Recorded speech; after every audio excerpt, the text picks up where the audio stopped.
नमस्ते प्रिय विद्यार्थियों। मैं मुकेश शर्मा हिंदी सागर क्लासेज में आप सभी का स्वागत करता हूं, अभिनंदन करता हूं। आज से ठीक 22 दिन बाद स्कूल व्याख्याता का एग्जाम होने जा रहा है।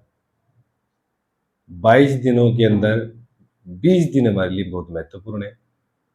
अंतिम 2 दिन है, उसमें किसी प्रकार की कोई पढ़ाई करने की आवश्यकता नहीं है। उसमें आपको जो रुचि लगे, उचित लगे, जिसमें आपकी रुचि है वो चीज़ आप ऐसे पढ़ सकते हैं मनोरंजन के रूप में। अंतिम 2 दिन किसी प्रकार की पढ़ाई नहीं करें तो बेहतर होगा पेपर।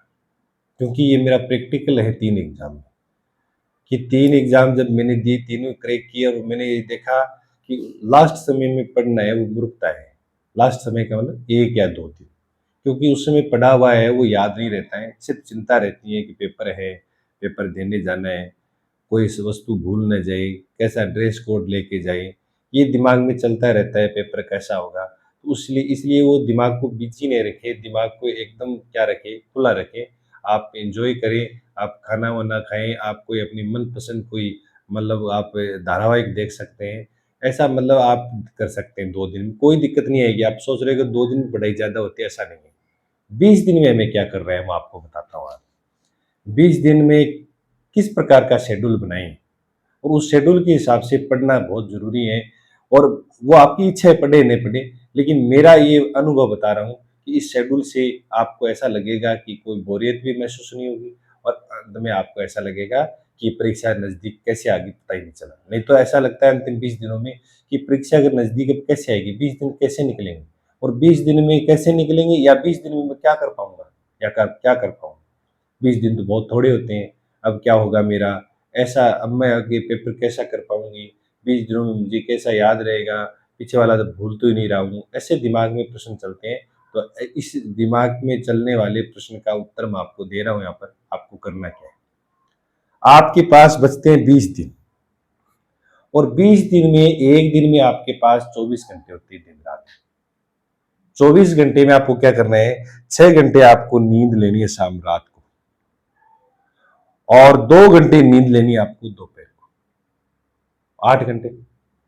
1 घंटे आपको लेना है रोजाना के जो सुबह का कार्य जो निवृत्त होते हैं, जो रोज हम कार्य करते हैं, रोज जो प्रतिदिन के निवृत्त जो कार्य होते हैं वो करते हैं प्रातः काल। और 1 घंटे आप मान लीजिए, मैंने ज्यादा ही बताया 1 घंटे, 1 घंटे आप व्यायाम है, ध्यान है, घूमना है, ये आप कर सकते हैं। 2 घंटे हो गए, यानी 6 2 8 2 10 घंटे हो गए। उसके बाद 6 2 8 हो गए, 2 10 घंटे हो गए। उसके बाद आपको क्या करना है, 1 घंटे आपको मान लीजिए खाने का हो गया, खाना वाना खा रहे हैं, और 1 घंटे आप मान लीजिए क्या करना चाहते हो शाम को, या 1.5 घंटे मान लो घूमना और फिरना हो जाएगा। जैसे आप मान लो शाम को 2 घंटे मान लो, 2 घंटे शाम को हो गए घूमना फिरना, और 1 घंटे मान लो दोपहर का हो गया, खाना वगैरह खा रहे हैं खाने का, और 2 घंटे सुबह के हो गए जिसमें व्यायाम भी हो गया, प्रतिदिन ये कार्य निवृत्त करते वो भी हो गया, जिसमें नाश्ता भी हो गया, सब आ गए। कुल मिला के आपके इसमें 12 से 13 घंटे होते हैं। मैंने ज्यादा से ज्यादा मान ली 13 घंटे, 12 घंटे भी मान सकते हैं। 12 घंटे मानने चलिए, इसमें 12 घंटे अगर मान के चलते हैं या 12.5 12 मान लो 13 घंटे, हमारे पास 11 घंटे रहते हैं। अगर 11 घंटे हम पढ़ते हैं 20 दिनों में, तो मुझे नहीं लगता कि एग्जाम देने वाले, तैयारी करने वाले क्या 20 दिनों में इस प्रकार से वो एग्जाम क्रैक नहीं कर पाएगा, वो स्कूल व्याख्याता बनेगा। बस इस शेड्यूल से आप तैयारी कर लें, इसमें थोड़ा बहुत चेंज कर दें, जरूरी नहीं कि ऐसा ही रखें, थोड़ा बहुत बदलाव आप कर सकते हैं, आधे घंटे का आगे पीछे कर सकते हैं। उसमें करना क्या आपको, उसमें आपको ये करना है कि 5.5 घंटे आप जीके पेपर को दे दें और आप 4.5 घंटे आप क्या दे दें उसको, विषय को पेपर को दे दें। 1 घंटे आप समसामयिक करंट जीके को दें। 1 घंटे बहुत है करंट जीके। 5.5 घंटे, 4.5 घंटे, 10 घंटे, 1 घंटे करंट जीके, कितने घंटे हो गए, 11 घंटे। 5.5 घंटे फर्स्ट प्रथम प्रश्न पत्र को देना है, 4.5 घंटे द्वितीय प्रश्न पत्र को देना है, 1 घंटे वो समसामयिक प्रश्नों को या समसामयिक पुस्तक पढ़ने को पढ़ना है, या करंट जीके पढ़ना है, समसामयिक ज्ञान लेना है या समसामयिक करंट जीके, जिसको हम कह सकते हैं करंट जीके पढ़ना है। कुल मिला के 11 घंटे हो गए। अब आपको 5.5 घंटे में कैसे कैसे पढ़ना है और कितने दिन पढ़ना है। अब आप क्या करेंगे, जितना भी आपके पास सिलेबस है फर्स्ट पेपर का और सेकंड पेपर का, उसमें आप क्या करें, 10 दिन में दोनों पेपर रिवाइज कर लें आप, और फिर अगले 10 दिन में दोनों पेपर रिवाइज कर लें। 10-10 20 दिन में 2 बार पेपर, यानी अगले 10 दिन में से तो वो 9 दिन में रिवाइज हो जाएंगे। और उस रिवाइज का फायदा क्या होता है कि आपके दिमाग में शॉर्ट नोट्स से हो जाएंगे, शॉर्ट, कि आपने शॉर्ट तैयारी की, शॉर्ट किस प्रकार से पढ़ा जाता है। और शॉर्ट तैयारी जो होती है 10 दिनों में रिवाइज होता है, वो रिवाइज किया हुआ पूर्णतः याद रहता है, जैसे ऐसा लगता है जैसे कल ही पढ़ा है, नहीं तो ऐसा लगता है बहुत दिन हो गए पढ़े। तो एक तो ये इसका फायदा रहता है कि शॉर्ट तैयारी में या शॉर्ट रिवाइज में, कि अंत में जब हम रिवाइज करके रुकते तो लगता है कि जैसे कल ही पढ़ा है हमने, वो हमेशा याद रहता है। 10 दिन मैंने ज्यादा से ज्यादा बताए हैं, अंत समय में तो रिवाइज 5-6 दिन में होती है, लेकिन आप 10 दिन में रिवाइज करें। 10 दिन में आप प्रथम प्रश्न पत्र को 5.5 घंटे देने, उसको कैसे शेड्यूल करेंगे वो आपको मैं थोड़ा सा बता देता हूँ। उसमें से आपको प्रथम दिन है वो क्या करना है, जैसे प्रथम दिन एक ही दिन का बता देता हूँ मैं 24 घंटे का, कि इसमें करना क्या है। जैसे 1.5 घंटे 3 और 3 और 4 घंटे हो गए, 4 5 6 6.5 घंटे, यानी 6.5 घंटे होते हैं करंट जीके सहित। उसमें क्या करना है कि 1.5 घंटे आपको मनोविज्ञान और संविधान पर देना है। मनोविज्ञान पढ़ना है 1.5 घंटे, और 1.5 घंटे में क्या पढ़ना है, संविधान पढ़ना है। ये आधे घंटे का संविधान हो गया, 1 घंटे का मनोविज्ञान हो गया। ये एक दिन का बता रहा हूँ, ऐसे अपने को 10 दिन अपनाना है, यानी 10 दिन रिवाइज करना है। 10 दिनों में आपको इस प्रकार से शेड्यूल बना के पढ़ना है। 1.5 घंटे आपको क्या करना है, मनोविज्ञान प्लस उसके साथ संविधान पढ़ें, फास्ट रिवाइज करें। दूसरा, उसके बाद आधे घंटे क्या करेंगे, भूगोल पढ़ेंगे। राजस्थान का भूगोल आपके, तो वो आधे घंटे उसमें समय दे दे, आधा घंटा काफी है। आधा घंटा उसको क्या करें, भूगोल को पढ़े। और उसके बाद ये हो गए 2 घंटे। उसके बाद 1.5 घंटे आप गणित और रीजनिंग पढ़ लें, गणित निकालने। मैंने कहा जिसकी गणित अच्छी नहीं है, गणित जो नहीं पढ़ा है, जिनको गणित आती नहीं है, वो गणित में आधे घंटे दे, 1 घंटे रीजनिंग में दे। जिनको गणित आती है वो 1.5 घंटे पढ़े, उसमें रीजनिंग मैथ पे बराबर देते। इसीलिए मैं जो गणित नहीं आती है वो रीजनिंग में पूरा फोकस कर ले, और आधे घंटे मैथ में पढ़े। जो जिनको गणित नहीं आती है वो 1 घंटे तो रीजनिंग पढ़े और आधे घंटे गणित पढ़ ले या मैथ पढ़ ले। 1.5 घंटे ये हो गए। तो 2 घंटे और 1.5 घंटे कितने हो गए, 3.5 घंटे। 1 घंटे समसामयिक पढ़ना है, 4.5 घंटे। 1 घंटे क्या पढ़ना है, समसामयिक करंट जीके पढ़ना है। कोई भी बुक आप ले आए, चाहे वो कपिल चौधरी वाली ले आए, बूस्टर एकेडमी वाली, चाहे वो आप कोई नानक वाली, अन्य कोई भी बुक आप ले आए, उसमें से आप 1 घंटे प्रतिदिन करंट जीके पढ़ते चलिए साथ साथ।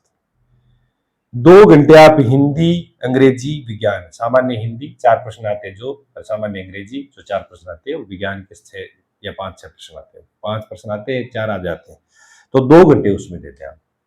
हो सकता है इसमें थोड़े घंटे कम कर लें, लेकिन 2 घंटे मैंने सही बताया कि उसमें इंग्लिश भी पढ़नी पड़ेगी, हिंदी पढ़नी पड़ेगी, और साथ में विज्ञान पढ़ना। मेरा जो ये शेड्यूल बना है, तो पुनः बता देता हूं मैं। 1.5 घंटे मनोविज्ञान संविधान, आधा घंटे भूगोल पढ़ना है, 1.5 घंटे गणित और रीजनिंग पढ़नी है, 1 घंटे समसामयिक पढ़ना है, 2 घंटे हिंदी, अंग्रेजी और विज्ञान पढ़ना है।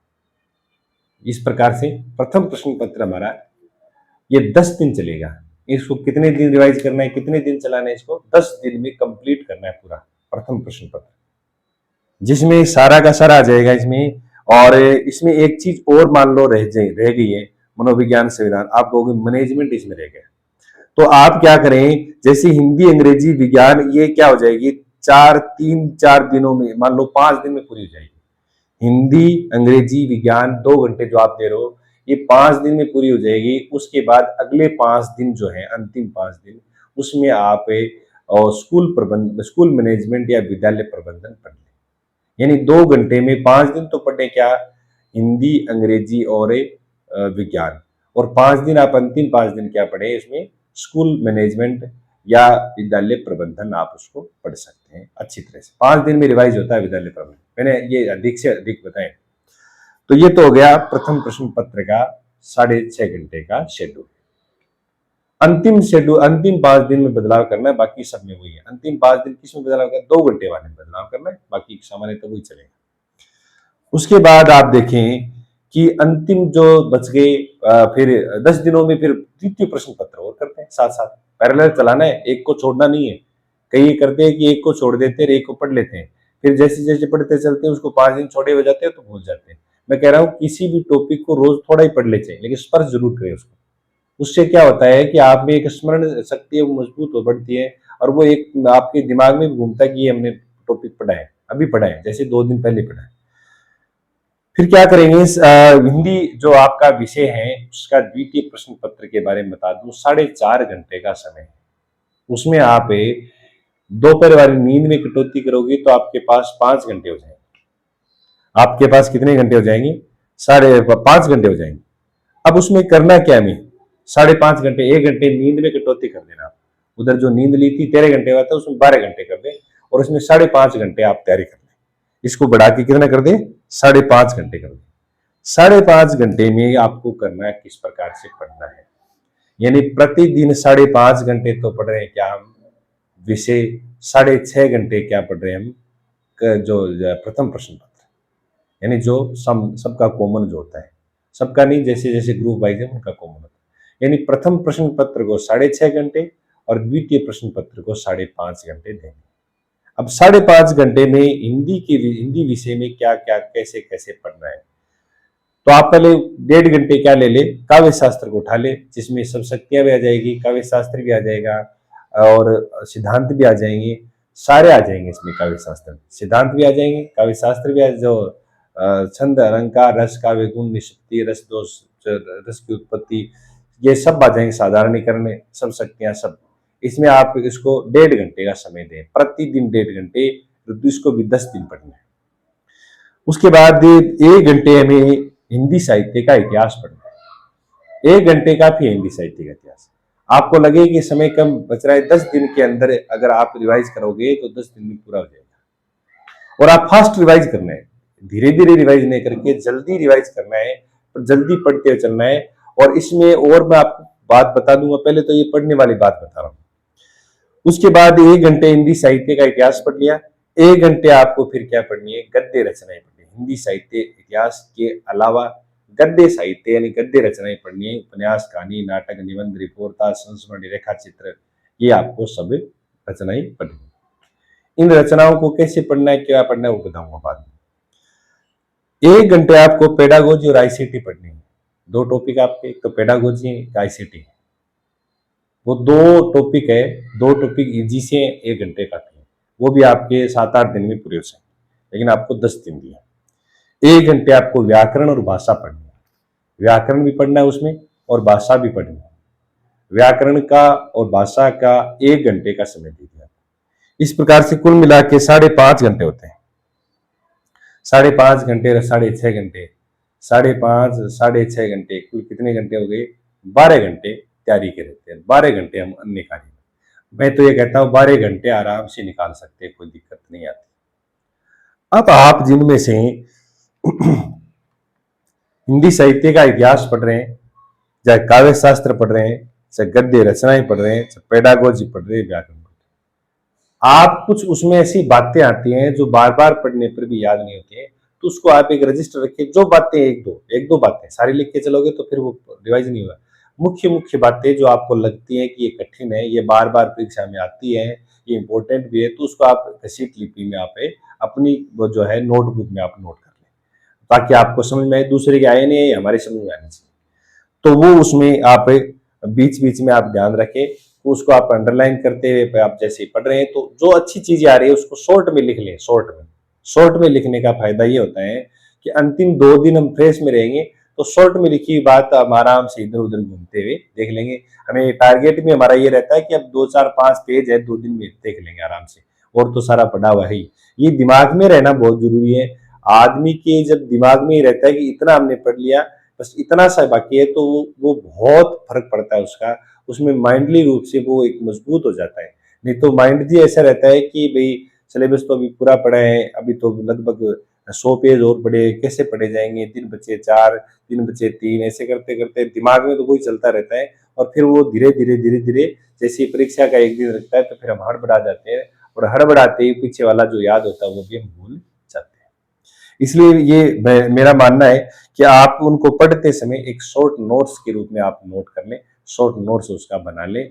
और ये जो आपको रिवाइज है, मैंने कहा था कि जीके के पेपर में 2 घंटे हिंदी, अंग्रेजी, विज्ञान, वो 5 दिन लास्ट बदलनी, बाकी कोई बदलाव नहीं करना है। ये आपको 10 दिन पढ़ना है।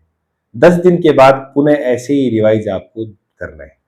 जैसे पुनः आप रिवाइज करेंगे, पुनः आप पढ़ेंगे, तो क्या पुनः पढ़ेंगे तो आपको 8 दिन में आप पूरा कर दोगे, ये मेरा मानना है। फिर बचेंगे 2 दिन और, तो उसको करंट जीके का टाइम दे देना। नॉर्मली आपको ऐसा लगे कि जैसे मान लो कोई गद्य रचनाएं कुछ विशेष और देखनी है अंतिम 2 दिनों में, अंतिम 2 दिनों नहीं, 2 दिन से, अंतिम 2 दिन से पहले 2 दिन तो आप देखनी है, या समय पड़ा है अभी रिवाइज तो हो गया, तो आप वो गद्य रचना एक बार अवश्य देख लें। क्योंकि गद्य रचना में जितना आप पढ़ेंगे उतने याद होगे, जितना आप पढ़ेंगे उतने, उसका कोई शॉर्ट ट्रिक नहीं है। आपको बार बार अभ्यास करते हुए पढ़ना है, तो गद्य रचना अपने आप याद होने लग जाएगी। फिर आपको एक प्रश्न जो कल जो अभ्यर्थी ने किया था कि गद्य रचनाओं को पढ़ते समय गद्य रचना याद होगी, फिर प्रश्न पूछा जाता है कि इनमें से कौन सी गद्य रचनाएं नहीं है, इसमें कौन सी कमलेश्वर की कहानी नहीं है।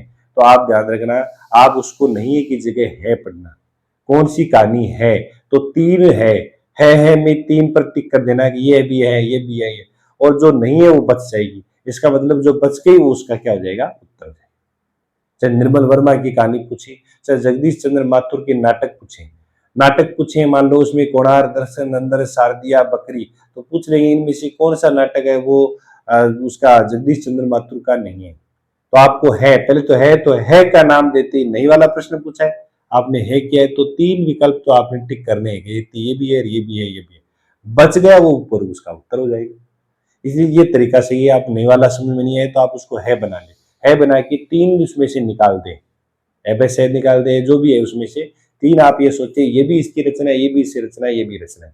3 विकल्प आपको चिन्ह लगाने, और बचा हुआ चौथा विकल्प उसका क्या हो जाएगा, उत्तर हो जाएगा। मेरी बात समझ में आ रही होगी आपको, इस प्रकार से याद रखना है। और ये जो प्रक्रिया है, ये प्रक्रिया में 10 दिन तक अपनानी है। ये मेरा व्यक्तिगत अनुभव है जीवन का, पढ़ने का और सिलेक्शन का, और सिलेक्शन कराने का तरीका यही है। अब अंतिम 2 दिन जब बचते हैं तो हम क्या करते हैं, 2 दिनों में पेज पलटते हैं। ये लक्ष्य उठा लिया या करण जीके को उठा लिया, हम पेज जल्दी जल्दी पढ़ते हैं। अंतिम 2 दिनों में पेज जैसे ही पढ़ते हैं, हमारे दिमाग में और ज्यादा चिंता गहरा जाती है, और जैसे हम पेपर देने के जिस दिन जाते हैं, और वो सारा का सारा उसी जगह जाते हैं 2 दिन से पहले वाली जगह। हम तुम्हारा 2 दिन खराब होगा, यूं व्यस्त रहा दिमाग। इसलिए 2 दिन आप एकदम दिमाग को मेडिटेशन में रखें, भरपूर नींद लें आप, और जो प्रवेश पत्र आपका जारी हो जाएगा उसके बाद आप उसमें क्या लिखा हुआ है, निर्देशों की पालना जरूर करें कि भाई हा बाजू की शर्ट पहन के जानी है, पैरों में चप्पल पहन के जानी है, किसी प्रकार की ज्वेलरी है वो कान में गले में नहीं होनी चाहिए, रबर नहीं होना चाहिए। इस प्रकार के आप कुछ नियमावली जो है वो आपकी उसमें लिखी हुई रहेगी, उस पर भी आप ध्यान करेंगे कि हमें इनका पालन करना है। जैसे आपको नियमावली पढ़ ली, उसमें लिखा आ रहा है कि ये नहीं ले जाना, आप पूरे तैयार रहेंगे, 2 दिन में आराम से तैयारी कर लेंगे। 2 दिन से 1 दिन पहले आप सेंटर पर भी पहुंच जाओगे। अगर सेंटर आपके शहर में तो कोई दिक्कत ही नहीं पहुंचने की। अगर सेंटर थोड़ा दूर है, मुझे लग रहा है कि 40-50-60 किलोमीटर, 100 किलोमीटर दूर हो, तो हमें रात्रि को ही चले जाना चाहिए, ताकि दूसरे दिन सेंटर ढूंढने में कोई दिक्कत नहीं आती है। कई बार सेंटर ढूंढने में भी दिक्कत आती है, फिर हम हड़बड़ा जाते हैं। यानी परीक्षा तक हमें किसी प्रकार से जल्दबाजी नहीं करनी है, धैर्य और शालीनता से इस प्रकार से रिवाइज करना है। और रिवाइज अगर आप करोगे, शॉर्ट में लिखते हुए चलोगे और शॉर्ट में रिवाइज करोगे आप, तो जो रिवाइज नहीं किया अभी तक उनके लिए भी वो रामबाण का काम करेगा। अब लेकिन प्रत्येक सब्जेक्ट, प्रत्येक टॉपिक को टच करना है। काव्य शास्त्र को भी करना है टच, हिंदी साहित्य इतिहास को भी करना है, पेडागोजी को भी करना है, आईसीटी को भी करना है। सारे जितने भी टॉपिक है सबको आपको टच करते हुए चलना है, तब जाके आप बेहतर तैयारी कर पाओगे। अब वो पेपर कैसे करना है, वहां पर मैंने एक दिन कहा था किस प्रकार से वहां पर पेपर हल करना है, कैसे हमें जानना है, उसका वीडियो मैं अलग से बनाऊंगा। अब आप क्या करेंगे, आज से जैसे मान लीजिए आज से ही मान लीजिए, सोच लीजिए कि 22 दिन बचे हैं, 20 दिन की तैयारी हम आज से शुरू कर देंगे। और आज से जैसे आपने तैयारी कर दी, यानी 23 तारीख को आपका जीके का और उसका हिंदी का पेपर है। पहली पारी में जीके का होगा, दूसरी पारी में हिंदी होगा। तो इस प्रकार तैयारी करें आप कि पहला पेपर है वो आपके लिए बहुत महत्वपूर्ण है। प्रथम प्रश्न पत्र में महत्वपूर्ण है, प्रथम प्रश्न पत्र में स्कूल मैनेजमेंट महत्वपूर्ण है, प्रथम प्रश्न पत्र में आपके इतिहास महत्वपूर्ण है, प्रश्न पत्र में मनोविज्ञान महत्वपूर्ण है, इनको आप ज्यादा समय दें, इनको ज्यादा समय देना पड़ेगा। और दिमाग में ये रखना ही पड़ेगा कि इस बार व्याख्याता पार, कि या तो पार लग जाएंगे, नहीं तो फिर सोचेंगे कि ईश्वर ने मंजूर नहीं है कि हम व्याख्याता बने या बच्चों को पढ़ाएं। एक बार पुनः प्रयास करना चाहिए, फिर दोबारा प्रयास में जुट जाइए आप, और दोबारा प्रयास में जुट जाएंगे तो दूसरी बार में सफलता अवश्य मिलेगी, नहीं तीसरी बार में कोई रोकने वाला नहीं है। करत करत अभ्यास जड़मति हो तो सुजान, रसरी आवत जात ते शिल पर परत निशान। बार बार अभ्यास करने से हमारी कोई चीज याद होती है। हम क्या करते हैं कि उसको कम समय में याद करने का प्रयास करते हैं, तो ऐसा नहीं होता है। कम समय में किसी की कोई याद नहीं होता है। जिन्होंने भी सिलेक्शन लिया है, जिन्होंने सिलेक्शन करवाया है, जो आगे बढ़े हैं, जो ऑफिसर बना है, गजेटेड अधिकारी बना है, तो उन्होंने बहुत सारे त्याग किए, और त्याग के साथ साथ समय दिया है। जीवन में त्याग बहुत जरूरी है। जीवन में अगर त्याग नहीं करेंगे किसी चीज का, किसी चीज को छोड़ेंगे, एक व्यक्ति बीमार होता है और बीमार होने पर वो पेस्टिसाइड भोजन खाता है और वो छोड़ता नहीं है, या मान लीजिए शुगर का पेशेंट हो गया, मिठाई छोड़ता नहीं है, और छोड़ता नहीं है, तो समझ लीजिए वो और ज्यादा बीमार होता जाएगा। इस प्रकार से हमें ध्यान रखना है। तो हमें क्या करना है कि लगातार लगातार लगातार पढ़ना है, लगातार पढ़ना है, बार बार अभ्यास करना है। अभ्यास आपका नहीं छूटेगा तो आप निश्चित रूप से अच्छा सिलेबस करोगे, अच्छा आपका सिलेक्शन होगा, आप एक गजेटेड अधिकारी बन जाओगे, कोई आपको रोकने वाला नहीं। ध्यान ये रखना पड़ेगा बस। अब आप इस प्रकार से मैंने जो शेड्यूल बनाए वो आज से चालू कर दे आप। और आप ये भी करें कि आप जीके को पेपर को आप उसमें 1 घंटे ज्यादा दे दें। करंट जीके इतना भी ज्यादा नहीं पढ़े, बट से 1 घंटे पढ़ ले, बट उनमें से आएगा तो उनमें से आएगा, बट उसके बाद हमारे पास कोई इलाज नहीं है, कहीं से आएगा वो तो फिर सबके लिए बराबर होगा।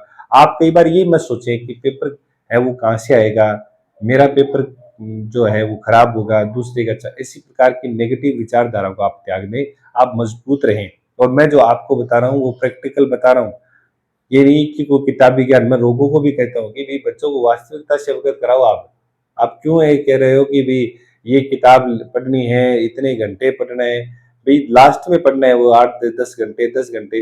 पहले आप अगर 5 घंटे पढ़ते आ रहे हो, कंटिन्यू लगातार 5 घंटे पढ़ रहे हो, तो वो बहुत है, पर्याप्त है। पहले आप ऐसा नहीं है कि खरगोश की तरह दौड़ लगा दे फिर आगे जाके रुक जाए। आपको कछुआ चाल से चलना है, धीरे धीरे स्पीड बढ़ानी है। आप धीरे धीरे स्पीड बढ़ाओगे तो आप अपनी मंजिल तक पहुंच जाओगे, आपको कोई रोकने वाला नहीं। क्योंकि आपका गंतव्य जो मंजिल है वो आगे है, उसकी ओर ध्यान रखना है। लक्ष्य पर जो ध्यान रखिएगा कि मुझे तो ये की बार ये बनना ही है, इस बार मेरे कोई चांस नहीं है। और जो मैं तो क्या था कि अब लास्ट में जब हार मान चुका था 9 10 साल पढ़ के, और मुझे लगा कि अब मेरे सिलेक्शन होने वाला नहीं है। लेकिन मुझे भी किसी ने कहा, किसी गुरु ने कहा, किसी मित्र ने कहा कि भाई हार मानने से व्यक्ति शून्य हो जाता है, वही आ जाता है जहाँ था पहले। इसलिए इतनी साल इतने मेहनत कर ली तो 1 साल और मेहनत करें। और जो 1 साल और मेहनत अगर मैंने की तो मेरा चयन हो गया। इसी प्रकार से मैं आप लोगों को कहता हूँ कि अगर आप एवरेज के पास हैं तो एक बार पुनः जोरदार ताकत लगा दीजिए, जोरदार ताकत के साथ प्रहार कीजिए। और जोरदार ताकत से अगर प्रहार करोगे आप तो आपकी रैंक भी अच्छी आएगी क्या। कई बार ऐसा मन में होता है कि हमारी रैंक है वो कभी टॉप 10 में आएगी क्या। हाँ, टॉप 10 में आपकी रैंक आएगी जब जैसे जैसे आप सही दिशा में तैयारी कर रहे हो और सही तरीके से शेड्यूल जो बताए उस हिसाब से तैयारी कर रहे हो, तो आपकी जब रैंक आएगी तो आपको पहले पता ही नहीं होगा। पेपर जब आप करके आओगे, पेपर इतना अच्छा सेट होगा तो पता चल जाएगा इस बार हमारी अच्छी रैंक आएगी, 20 में आ जाएंगे, 25 में आ जाएंगे, ऐसा पता चल जाता है। पेपर देते ही पता चल जाता है कि हाँ इस बार अच्छी रैंक में आएगी और हमारी 20वीं रैंक आएगी। तो एक तो इस बात का ध्यान रखना है कि आप अच्छी रैंक आए आपकी, उसके लिए आपको जी जान से मेहनत करिए। आप जी न चुराएं, दोपहर में भी आप 1 घंटे रेस्ट करें, उसके बाद गर्मी की परवाह न करें, पंखा चला ले। पंखे में धीरे धीरे हवा आती है, पसीना आए तो आने दो। पसीने से तो कोलेस्ट्रॉल कम होता है, पसीने से तो बीमारियां जो है वो निकल जाती है बाहर। तो पसीना आने दिए, कोई दिक्कत नहीं है, क्योंकि संघर्ष करने वाला ही व्यक्ति आगे बढ़ता है। और संघर्ष के समय तकलीफ और अकेला भी होता है और तकलीफ भी होती है। और जब जैसे ही हमें सफलता मिलेगी, वो संघर्ष की दास्तां हमारे दिमाग में जीवन भर रहेगी कि कितना संघर्ष किया था, कि पसीने में भी बैठ के पढ़ाई की थी, किताब गीली हो जाती थी। तो ये ध्यान रखें। कई बार क्या होता है कि जैसे रात को हम टारगेट बना लिया कि 11 बजे तक पढ़ेंगे, हमें 10 बजे नींद आने लग जाती है। फिर हम प्रयास करते हैं कि वापस नींद को खोल दें वापस पढ़ना शुरू करते हैं, वापस नींद को खोलते हैं। तो एक प्रयास ये कर लें कि थोड़ा खड़ा होकर इधर उधर टहल लें और आंखें धो लें। आंखें धोने के बाद पुनः एक बार बैठ जाए, पानी पी करके थोड़ा पानी पी ले, उसके बाद बैठ जाए और आपको लगेगा कि हाँ अब थोड़ा तैयारी हो रही है, तो बैठ के आप तैयारी करें कमर सीधी करके, नींद नहीं आएगी। फिर भी अगर नींद आ रही है तो आप बुक को रख दें साइड में और आप सो जाएं 1-2 घंटे, 2 घंटे 3 घंटे। फिर आपको अगर निद्रा खुलती है, जैसी निद्रा खुलती है तो आप क्या करें, पढ़ना शुरू कर दें। यानी आपको जब नींद नहीं आएगी, आपको जब आलस्य नहीं होगा, तब पढ़ाई का मन करेगा। और पढ़ाई का आलस्य कब नहीं आएगा, नींद कैसी नहीं आएगी, तो वो यही की तरीका है कि आप मेडिटेशन, ध्यान, व्यायाम करें और पर्याप्त आप रात्रिकालीन नींद ले लें, मोबाइल से आप दूर रहें। और एक आप जब जब बोर महसूस कर रहे हो, आप अगर मान लो आप आलस्य महसूस कर रहे हो, आप चिंता महसूस कर रहे हो, तो गहरी लंबी सांस लेना है, ऐसे छोड़ना है। इससे क्या होता है, बाहर का ऑक्सीजन जो है वो मस्तिष्क पे हो जाता है, बाहर की हवा मस्तिष्क जाती है, उस मस्तिष्क वापस सक्रिय हो जाता है, वापस उसमें ऊर्जा आ जाती है, उसमें वापस ताजगी आ जाती है। और जब मस्तिष्क सक्रिय रहता है, ताजगी आती है, तो हमारा ये मन करता है, कई बार हम कहते भी कि मेरा मन करता है कि 1 घंटे में और पढ़ लूँ। वो इसी का कारण है कि गहरी लंबी सांस आप 2 से 3 4 बार ले ले आप, और लेने के बाद पुनः आप बैठिए, फिर देखना आपके अंदर एक अलग प्रकार की ऊर्जा आएगी और आप नींद भी भूल जाओगे, नींद भी आपको नहीं आएगी। ये एक बेस्ट तरीका आपको बता दूं मैं। और जब भी आपको लगे कि हाँ आप थोड़ा घुटन महसूस हो रही है, तो लंबी सांस ले, लंबी सांस लेने के साथ ईश्वर का ध्यान करते हुए आप क्या करें, पढ़ाई में जुट जाएं। और फिर भी एकदम ऊपर से नींद आने लग गई मान लो कोई भी कारण, तो आप उस थोड़ा रेस्ट कर लें। फिर इन 20 दिनों के अंदर आप, मैंने कहा ना व्यायाम ध्यान करना है, 20 दिनों के अंदर आपका स्वास्थ्य का बहुत ध्यान रखना जरूरी है। कि मान लीजिए परीक्षा के दिन हमारा अगर स्वास्थ्य खराब होता है, तो हमारा जो पीछे इतनी तैयारी जो है वो सारी की सारी बेकार हो जाएगी। इसकी चिंता आपको नहीं करनी है कि मेरा स्वास्थ्य कैसा हो। स्वास्थ्य मैं बता दूं सही तरीका यही है कि आप शुद्ध भोजन खाइए, आप देसी भोजन खाइए और आप रात्रिकालीन पर्याप्त नींद लीजिए, आप थोड़ा टहल लीजिए, व्यायाम कर लीजिए, प्राणायाम कर लीजिए, योग कर लीजिए। जैसे आप ये करोगे तो आपके अंदर एक एक्टिवनेस आ जाएगी, आप में अलग एक ताकत आ जाएगी, आपको नींद आएगी नहीं फिर। क्योंकि आपका ऐसा लगेगा कि बस 20 दिन बच्चे, 20 दिन बाद में तो मैं व्याख्या तब नहीं गया, 20 दिन बाद में तो व्याख्या तब बनी जाऊंगी, 20 दिन बाद में तो बनी जाऊंगी, 20 दिन बाद में क्या है, कुछ नहीं है, फिर तो रिजल्ट आना है। 20 दिन बाद में तो परिणाम आना है, परिणाम वाली तैयारी करने वालों का काम है। हमारा काम तो केवल क्या है, 23 तारीख तक है कि 23 तारीख को हमारा पेपर हो गया, पेपर अच्छा हो जाए, किसी प्रकार से कोई बीमार नहीं हो, स्वस्थ रहें, किसी प्रकार की कोई पीड़ा नहीं हो। ऐसा अगर आप मन में रखोगे तो व्यायाम करोगे, तो फिर आपको कोई दिक्कत आएगी नहीं। और परीक्षा हॉल में आप आराम से हंसते हुए खिलते हुए तैयारी कर जो पेपर दोगे। और अपने अपने उस समय आप अपने क्या हो जाइए, अंतर्मुखी हो जाइए। अंतर्मुखी होते हुए पेपर को पढ़िए, इधर उधर ध्यान न दे कौन क्या कर रहा है, कैसे आ रहा है, कैसे जा रहा है। इन्विजिलेटर जो आता है एक बार, तो आप उसकी तरफ ओमार सीट और कर दे और वो अपना साइन कर देगा। आपका एहसान कराना चाहते हैं आप वहां कर दे, बस पुनः आप उस जो है उसमें लग जाए पेपर में। जैसे ही वो ओमार सीट पर साइन करते तो आप पेपर पढ़ते रहे, तो आप क्या करेंगे, उस समय आप अच्छा पेपर कर पाओगे। तो इस प्रकार का आपको दिमाग में नहीं आना चाहिए कि हम क्या है, कैसे क्या कर रहे हैं, क्या पढ़ रहे हैं। तो आपको कोई दिक्कत नहीं आएगी, आप मस्त होकर पढ़िए, आप व्यस्त रहिए, आप खूब मेहनत करिए, आपको कोई रोकने वाला नहीं है। इस बार आपका चयन होगा, चयन होगा वो आपका ही होगा, तैयारी करने वालों का होगा। तैयारी नहीं करते हैं वो केवल डी गांगते हैं, उनके चक्कर में मत आना कभी कि मैं ऐसे करता हूँ, मैं इतना पढ़ लिया, मैंने ये कर लिया। उनको कुछ नहीं आता है। तैयारी करने वाला विद्यार्थी कभी नहीं कहता है कि मैंने इतना पढ़ लिया, ये कर लिया। तैयारी करने वाला विद्यार्थी साइलेंट होकर तैयारी कर रहा है, और उनको किसी को जवाब देना है तो साइलेंट ही जवाब देता है, बोलकर कभी जवाब नहीं देता है। ये जो वीडियो है ये स्कूल व्याख्याता के लिए बनाए गए हैं, और इसको आप जरूर सुने एक बार, और बस मन लगा के तैयारी करें। आज के लिए इतना ही है। जय हिंद, जय भारत।